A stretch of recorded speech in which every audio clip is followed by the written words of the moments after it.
இந்த வண்டி தள்ளி போயிட்டுருக்காருங்க இல்லையா, இந்த ஐயா தான் நான் சந்தோஷப்படுத்திய 100வது மனிதன். பெட்ரோல் இருக்கு தரேன்.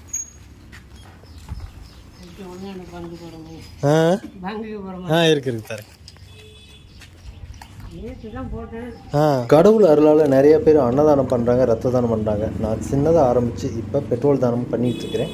இது வந்து நான் கொடுக்குற 100வது மனிதர். அவர் முகத்தில் அவ்வளோ சந்தோஷத்தை பார்த்தேன். ஆமாம் ஆமாம். ஊற்றிங்க ஊற்றிங்கப்பா. அப்போ ஊற்றிங்கப்பா. அப்புறம் அடியில் நினைச்சுனானு பண்ணுவீங்க. அவ்வளோதான். இது வரைக்கும் நான் நிறைய பேருக்கு பெட்ரோல் கொடுத்துருக்கேன். மலையில் நனைஞ்சிட்டு போவாங்க, வண்டி நிறையா லோடோடு போவாங்க, குழந்தைகளை வச்சுட்டு தள்ளிட்டு போவாங்க. நிறையா பேருக்கு கொடுத்துருக்கேன். அவங்களுக்குலாம் கொடுத்து பழகி ரொம்ப சந்தோஷமாக போகிறத பார்க்கும்போது நமக்கு ரொம்ப சந்தோஷமாக இருக்குது.